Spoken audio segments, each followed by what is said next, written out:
নিজের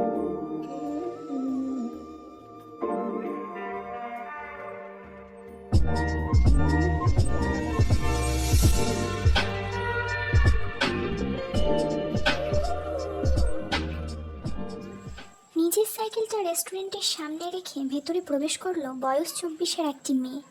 কপালে বিন্দু বিন্দু ঘামের কণা, শরীরে থাকা ব্ল্যাক শার্টটা ঘামে ভিজে রয়েছে, বোঝাই যাচ্ছে অনেক দূর থেকে সাইকেল চালিয়ে এসেছে। মেয়েটা সোজা ম্যানেজারের কাছে চলে গেল। ও, তেহিয়াং, ঠিকমতো পৌঁছে দিয়েছে তো? জি স্যার। কিম তেহইয়ং এই রেস্টুরেন্টে ফুড ডেলিভারির কাজ করে গত 1 বছর ধরে। খুবই শান্ত শিষ্ট মেয়ে, সহজেই সব কিছু সামলে নেওয়ার ক্ষমতা রাখে। দেখতেও বেশ সুন্দর, যেন এক টুকরো চাঁদের আলো। সে খুব গরিব ফ্যামিলি থেকে বিলং করে। তার পরিবার বলতে আছে অসুস্থ মা এবং একটি ছোট বোন। রেস্টুরেন্টের সমস্ত কাজ সেরে পোশাক পরিবর্তন করে তে সাইকেল নিয়ে বেরিয়ে পড়ে বাড়ির উদ্দেশ্যে। রেস্টুরেন্টের ম্যানেজার এই অসহায় মেয়েটার কষ্ট কিছুটা হলেও ধারণা করতে পারে, তাই মাস অন্তর টাকা না দিয়ে প্রতি সপ্তাহ অন্তর মজুরি দিয়ে দেয় তাকে। ফেরার পথে মায়ের জন্য কিছু মেডিসিন ও বোনের জন্য ক্যাডবেরি কিনে নেয়। বছর 14 মেয়েটির বাবা যদি আজ নিরুদ্দেশ না হয়ে যেত, নিশ্চয় আজ কাজ থেকে ফেরার পথে তার জন্য কিছু না কিছু নিয়ে আসতো। সেই অভাবই পূরণ করার চেষ্টা করে তার দিদি। বাড়ি ফিরে অসুস্থ মাকে ঘরের মেঝেতে বসে কান্না করতে দেখে তের ভেতরটা কেমন আটকে উঠল। ঘরে ঢোকা মাত্রই তার ছোট্ট বোন রোজ এসে তাকে জড়িয়ে ধরে। ভাই, ভাই, একটু আগে দুটো খুন্ডা মতো লোক এসে বলে বাড়ি খালি করতে হবে, আমাদের বাড়িটা নাকি বিক্রি হয়ে গেছে, আমরা এবার কোথায় থাকবো দি ভাই? ওরে দে রে, দেখ মা কি সর্বনাশ হলো, ওই জানোয়ারটা আমাদের পথে বসিয়ে দিল রে মা। আমাদের ভরণ পোষণই তো ওই ছোট্ট মেয়েটার পরিশ্রমে চলে, এখন মাথা গোজাটায় কোথায় পাবো রে মা? তেজ ছুটতে গিয়ে তার মাকে জড়িয়ে ধরে শান্ত করে। মা, শান্ত হও মা, আমি ঠিক কোনো না কোনো ব্যবস্থা করে নেব, তুমি চিন্তা করো না। এভাবে কান্না করলে তোমার ব্লাড প্রেশার হাই হয়ে যাবে তো। ডাক্তার বলেছে তোমাকে বেশি চিন্তা করা যাবে না, আমি সব সামলে নেব মা। দেখো ঘড়িতে রাত 1:45। চোখে ঘুম নেই তের, বিছানায় শুয়ে এপাশ ওপাশ করছে। রাত হলে শরীরের ব্যথাটা মাথা চাড়া দিয়ে ওঠে। সারাদিন সাইকেলের ওপর টোটো করে ঘুরে ফুড ডেলিভারি করতে হয়, তারপর এসে বোনকে পড়াতে বসতে হয়। সংসারের হাল ধরতে গিয়ে নিজের পড়াশোনা তো 5 বছর আগেই মকডালে উঠে গেছে। বোনের জীবনে তার প্রভাব পড়তে দিতে চায় না সে। বাড়ি থেকে 5 মিনিট হাঁটা পথেই একটা সরকারি স্কুল, সেখানেই ক্লাস 8-এর স্টুডেন্ট রোজ। এইটুকু রোজগারে সংসার চালাতে হিমশিম খাচ্ছে তে। তার উপরে এখন নতুন ঘরের ব্যবস্থা করতে হবে। হাতে মাত্র একটা সপ্তাহ আছে, তারপরই বাড়ি খালি করে দিতে হবে। কি থেকে কি ব্যবস্থা করবে সে এখন? কারোর কাছে সাহায্য চাওয়ার উপায় নেই, সকলেই স্বার্থপর। নিজের বাবাই যখন স্বার্থপরের মতো পিঠ দেখিয়ে চলে যায়, কারোর কাছে আর কি আশা করবে সে? 3টে মেয়ে মানুষ এই সমাজে টিকে থাকাটাও তাদের কাছে চ্যালেঞ্জের ব্যাপার। তের সৌন্দর্যে অনেক হায়নায় হানা দিয়েছে বাড়ির কর্তরাই, অনেকেই কুপ্রস্তাব দিয়েছে তার মায়ের কাছে। সব পরিস্থিতি সামলে আজ 4টে বছর অভাবে কেটে গেল। অনেক হাঁপিয়ে উঠেছে তে, বালিশের ভেতর মুখ বুজে ডুকরে কেঁদে ওঠে। দেখতে দেখতে 7টা দিনও পার হয়ে যায়। তে নানান জায়গায় ভাড়াতে ঘর দেখে এসেছে, দাম চড়া, তবুও এখন তাদের কিচ্ছু করার নেই। এর মধ্যে নাকি বাড়ির নতুন মালিক এসেছিল একবার, জেনির সাথে অনেক কথাও হয়েছে। তে তখন রেস্টুরেন্টে ছিল। এক বয়স 32-এর পুরুষ মানুষ এসেছিল, তাকে জেনির কাছে ভদ্রশিক্ষিতই মনে হয়েছে। এই চালাঘরের বাড়িটি পরিত্যক্ত বলেই নাকি বিক্রি করা হয়েছে তার কাছে। সে নাকি জানতোই না এখানে কেউ বাস করে। আসলে তেদের বাড়ি গালাগা এক পুরাতন জমিদারের জায়গা, তাও 40 বিঘা মতো হবে। ওই জায়গার মধ্যেই পড়ে তেদের বাড়ির জায়গা। ওই জমিদারের কাছ থেকে 2 কাঠা মাটি কিনে চালাঘরে সংসার পেতেছিল জেনি আর তার স্বামী। সেই জমিদারের নাতি এখন দাদুর সম্পত্তি বিক্রি করে দিচ্ছে। 2 কাঠা জায়গা অন্য কারোর নামে আছে জানতে পেরে প্রমোটার সেটাও কিনতে চায়, আর জেনির হাজবেন্ড নাকি সেটা বিক্রিও করে দেয়। সে একবারও ভাবে না তার পরিবারের কথা, অবশ্য 4 বছর আগেও ভাবেনি। জুয়া খেলায় সমস্ত পুঁজি উড়িয়ে দিয়ে নিজে গা ঢাকা দেয়। প্রমোটার এখানে একটা ফ্যাক্টরি বানাবে, তাই কিছুদিন আগেই লোক পাঠায় জমি দেখার জন্য। তখনই সে জানতে পারে ওই 2 কাঠা জায়গা কারোর বসতি। প্রমোটারের দেওয়া 7 দিন আজ শেষ হয়ে গেছে। সে আজ আবারও আসবে, তাই আজ আর কাজে যাওয়া হয়নি তের। আরও 2-4 দিন সময় চেয়ে নেবে সে তার কাছে বাড়ি খালি করার জন্য। শুকনো পাতা এবং ধুলো উড়িয়ে একটা রোলস রয়েস এসে থামে তেদের চালাঘরের সামনে। শব্দ শুনে এক ছুটে বেরিয়ে আসে রোজ। 1 মিনিট পরেই রোজ হাতে 4টে চকলেটের বক্স নিয়ে বাড়ির ভেতরে ঢোকে। পিছনে এলো 8 ফুটের শ্যামলা বর্ণের এক ফিটফাট পুরুষ। ঘরে ঢুকেই লোকটা ভূত দেখার মতো চমকে দাঁড়িয়ে যায়। পরক্ষণেই তার সরু তীক্ষ্ণ চোখ তের মাথা থেকে পা পর্যন্ত ঘোরে। তের নজরে আসে লোকটার প্রশস্ত বুকে শার্টের বোতামগুলো খুব কষ্টে অ্যাপস ঢাকার চেষ্টা করছে। তার মুখ থেকে অজান্তেই বেরিয়ে আসে, অসভ্য লোক। হয়তো কথাটা লোকটার কানে পৌঁছেছিল। লোকটা তার ঠোঁট জিভ দিয়ে ভিজিয়ে স্বাভাবিক ভঙ্গিতেই বলে, হাই, আমি চিয়ন চ্যাংকুক। আপনাদের বাড়িটা আর পাশের জমিটা 2.5 বছর আগেই কিনে নিয়েছে আমার বাবা। ইনকোয়ারিতে কোনো ভুল থেকে থাকবে হয়তো, যে এরকম জিনিস আগে চোখে পড়েনি। লোকটার দৃষ্টি তখনও তের গোটা শরীরে বিচরণ করছে। এরকম দৃষ্টিতে সে অভ্যস্ত, তাই পাত্তা না দিয়ে তাকে বসার জন্য চেয়ার বাড়িয়ে দিতেই লোকটা আরাম করে হেলান দিয়ে বসে পড়ল। আপনার নাম? কিম তেহিয়ং বলে ভেতরের ঘরে চলে গেল শরবত আনতে তে। ততক্ষণে রোজ জেনিকে ধরে নিয়ে এসে বসায় ঘরের বারান্দায়। বাড়িতে শত্রু এলেও তাকে সম্মান যত্ন করা তাদের ভদ্রতার মধ্যেই পড়ে। আর জাঙ্কুক তো এই বাড়ির কাগজ কলমের মালিক। গ্লাসের শরবতটা এনে জাঙ্কুকের সামনে ধরতেই সেটা নেওয়ার বাহানায় আঙুল দিয়ে স্পর্শ করলো তের হাত। দৃষ্টি এখনো স্থির। তের চোখে ঠোঁটে একটা নোংরা হাসি।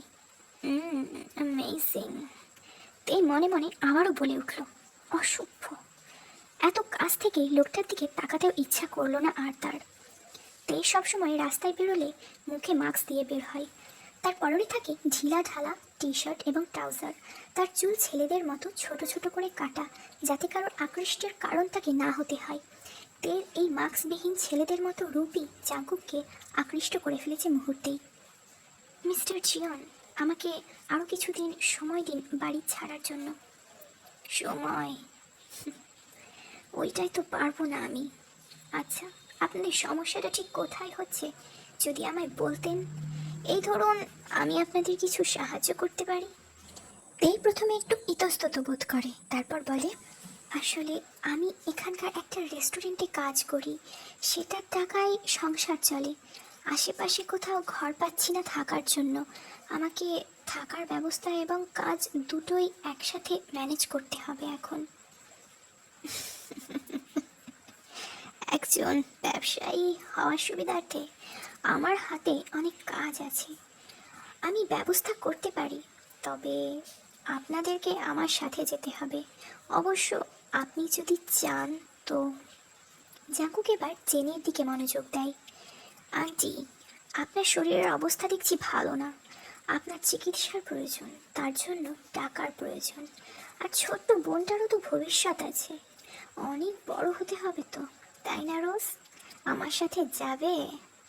রোজ তার দিদির দিকে তাকায়। তখন জেনি মানে তের মা বলে, কি কি কাজ দেবে আমার মেয়েকে? আমার কাছে অনেক অপশন আছে। আপনার মেয়ে যা করতে চাইবে। রেস্টুরেন্টে স্টাফের কাজ করতে পারে, ফ্যাক্টরিতে ওয়ার্কার হতে পারে, প্রাইভেট কোনো কোম্পানিতে এমপ্লয় হতে পারে। পার মান্থ 25,000 to 30,000 তো পাবেনই। মা মেয়ে একে অপরের দিকে অসহায়ভাবে তাকায়। টাকার পরিমাণ তাদের জন্য যথেষ্ট হলেও কাজ খুবই কঠিন, কারণ বিসানডংয়ের একটা মেয়ে মানুষ কিভাবে সিওলের মতো একটা বড় শহরে কাজ করবে? সে তো ধুলোয় মিশে যাবে। এটা তাদের পরিচিত গ্রাম। রাস্তাঘাটে কাজ করা সম্ভব হলেও শহরে পারবে না, মারা পড়বে কোনো হায়নার হাতে। তাদের নীরব থাকতে দেখে জাঙ্কুক ব্যাপারটা কিছুটা আঁচ করতে পারে। সমস্যা হবে না, আমাদের নিজের রেস্টুরেন্টে কাজের ব্যবস্থা করে দিতে পারবো। আর অ্যাপার্টমেন্ট 2 মিনিটের হাঁটা পথ। আমাদের বাড়িও সেখান থেকে কাছেই। আপনারা নির্দ্বিধায় আমার সাথে যেতে পারেন।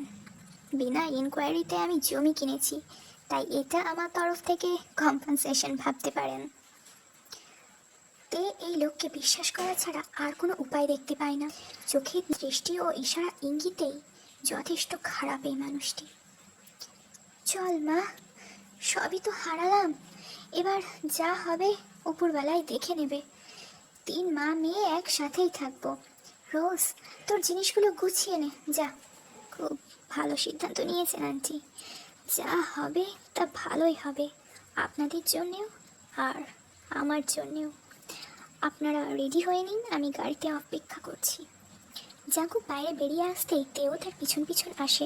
জাঙ্কুক সদ্য একটা সিগারেট ঠোঁটে ধরেছে, হাতে লাইটার নিয়ে পেছন দিকে ঘুরে দেখে তে।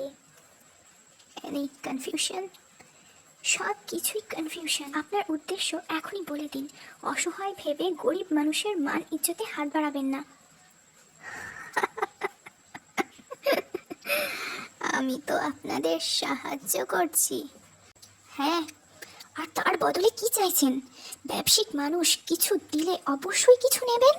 মুহূর্তেই জাঙ্কুকের এক্সপ্রেশন বদলে যায়। জাঙ্কুক রাগে কটমট করতে করতে তের দিকে আসে, এক হাতে শক্ত থাবায় তের চোয়াল চেপে ধরে বলে, চাল নেই চালা নেই জিয়ন, জাঙ্কুকে গরম দেখাচ্ছিস। তোর ধারণারও বাইরে আমার নেটওয়ার্ক, তাই বলে আমাকে বেশ দালাল মনে হচ্ছে তোর? নিজে কার কার সাথে সেট করেছিস তার ঠিক নেই, আমাকে গরম দেখাস। এতক্ষণ তে ব্যথায় কাচুমাচু হয়ে নিজের 2 হাত দিয়ে জাঙ্কুকের হাত সরানোর চেষ্টা করলেও শেষ কথাটা শুনে জাঙ্কুকের গালে সজোরে একটা চড় মেরে দেয়। আমাকে যদি এই নোংরা কাজ করে খেতে হতো, এখনো এই চালাঘরে পড়ে থাকতাম না, শহরে বাড়ি কিনে ফেলতাম। মিস্টার জিয়ন, আপনি ভুল জায়গায় ভুল কাজ করছেন। কালকের দিনটা সময় দিন, আমরা বাড়ি ছেড়ে দেব, তবে আপনার সাথে যাব না। এই মেয়েটা সত্যিই ভীষণ স্ট্রাগল করেছে এতদিন, তার হাতের জড়ি বলে দিচ্ছে জাঙ্কুককে। এতক্ষণে জেনি আর রোজও ব্যাগ নিয়ে বেরিয়ে আসে বাইরে। মা, আমরা ওনার সাথে যাচ্ছি না, কাজটা আমার অতটা ভালো হবে বলে মনে হচ্ছে না। সে কি রে মা, তাহলে কোথায় যাব আমরা? বলতে বলতে নিচে বসে পড়েন জেনি। তাই ছুটতে যায় তার মার কাছে। মা, মা আমি দেখছি, এখনই একটা কাজ দেখছি মা। ততক্ষণে জাঙ্কুকও এসে দাঁড়িয়েছে সেখানে। তের দিকে তাকিয়ে রাগ নিক্ষেপ করে বলে, আন্টি, আমি আপনার মেয়েকে কোনো খারাপ প্রস্তাব দিইনি, তবুও আপনার মেয়ের পছন্দ হচ্ছে না। আমার বাবা মিস্টার নামজুন সিওলের সবচেয়ে বড় প্রমোটার, আমাকে অবিশ্বাস করছে ও। নিজের জেদের বশে আপনাদের ভালোটাও বুঝতে চাইছে না। তেই জাঙ্কুকের চোখের দিকে তাকায়।